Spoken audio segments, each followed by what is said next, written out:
나가네.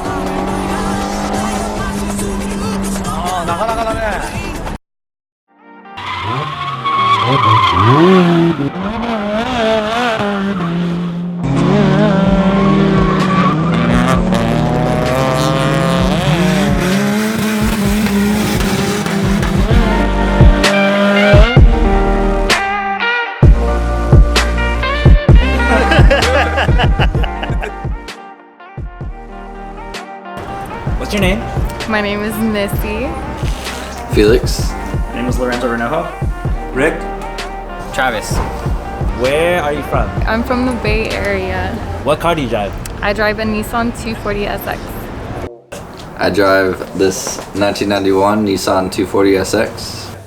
I drive a Nissan 240SX 1995 Sankey. Drive a 1987 Toyota Corolla GTS, otherwise known in the drifting community as the AE86. I drive a 95 240SX S14. Why did you choose that car over any other car? I don't know, I just like the style of the car. I like the way it looks. I mean, it's so buildable, you know? It's like you can do so much to it. Like, it's almost unlimited to what you can do to it, you know? What got you into the car scene? So my brothers basically got me into the car scene. They were into like the import drag racing scene from like mid 90s to late 90s. And then when it was time to get my license, I wanted to get into cars, but I wanted to drive differently from how they were, so I chose to do drifting. I seen it around me, but I never paid attention to it. And then one day someone took me to one of the Sonoma Wednesday night drift events, and I was like, there was this girl, her name was Barbie Bitch, and she was one of the only chicks that was driving. I was like, I can do that, I'm gonna do that, like, I wanna do it. And so I did. Pretty much when I got my first car, I made a lot of friends pretty much with the same 240s. Also Tokyo Drift kind of wanted me to get out there, start doing it. Otherwise, all the videos, the old option videos, like old 2000 videos, pretty much got me there. My friend, he actually got me into the car scene whenever I moved back from Texas. Told me to get a Miata, so got one and fell in love with modifying cars. To be honest, it was playing Gran Turismo 2 on my buddy's like PS1. It was like one of those PlayStation. It was the OG PlayStation Portable with the flip screen and everything. How much influence do you think the Japanese culture has had on our drifting culture? Japanese drifting, a lot of people nowadays really want to get back to grassroots. There's always the pretty much battle now when like Naoki came out here and Akino, I forgot how to say his last name, but with the R32 from Abu Moon. There's the battle either between FD, which is more of like the state sport. Otherwise, it's grassroots, either streeting and doing like some tracks. Basically, all my influences out of Japan car culture. I don't really follow any of the like American series as far as like NASCAR or anything like that. I mean, I respect it, and I know that any kind of type of motorsport discipline takes a lot of dedication and hard work. But for me, since I grew up with my brothers being into imports and that kind of stuff, I really didn't embrace any other aspect of automotive other than like the Japan car culture, which is basically, you know, building little four bangers. Do you consider drifting a sport? Yeah, I mean, there's competition in it, and I think anything really with competition could be a sport. Mainstream sport, it's definitely not a mainstream sport. And so with drifting, it's kind of like figure skating, where it's like people judge you and it's not really who goes first or whatever, so it's subjective and it's hard. So the judging aspect, I think, is what throws everyone off on it. I mean, it's definitely exciting to watch, but as far as like being considered a professional sport, it'd be hard because with professional sports, there's like a clear-cut winner usually, right? And the judging is really like style, and then, you know, it's really hard to judge stuff like that with that kind of aspects. Yeah.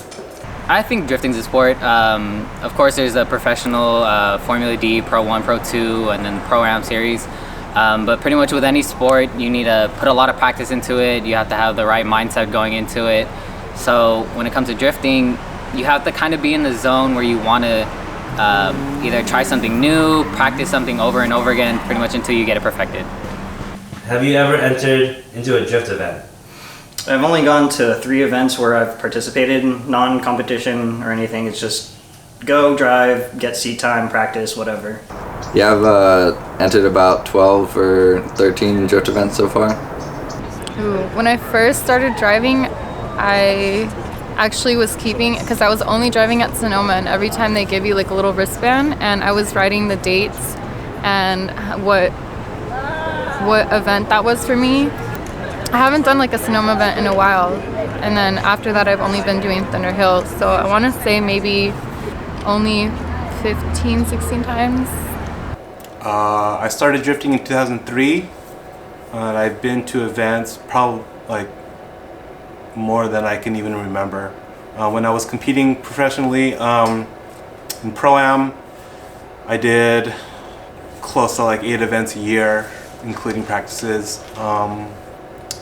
A lot. Like I want to, in my career ever since driving, it's probably more than like 50 events. Personally, I've never been to a track.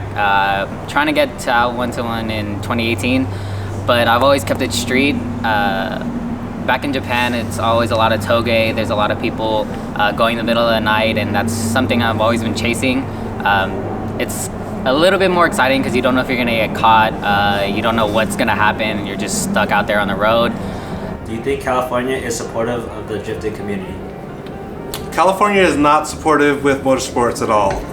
California is like super strict on cars as far as like modifying them. We have the strictest smog laws in like all of the United States, and it's hard for enthusiasts to do anything to your car without fear of getting pulled over or fear of getting your car like crushed.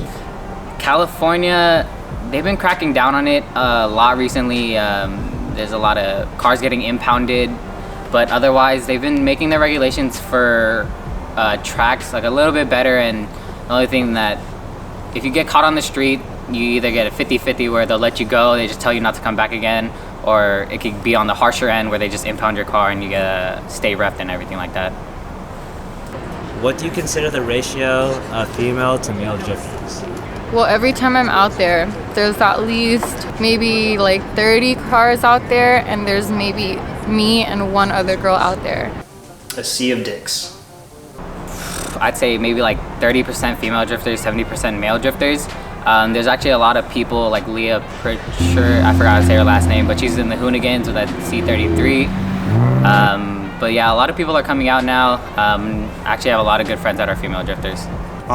It's pretty low. So when I used to compete in Pro-Am, there was like no female competitors here up in NorCal.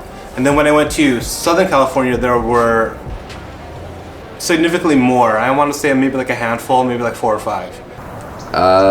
There's not too many females in drifting, but it's slowly progressing and growing. There's a lot of female drifters out there that are bringing up the par of female drifting. Describe your car in one word.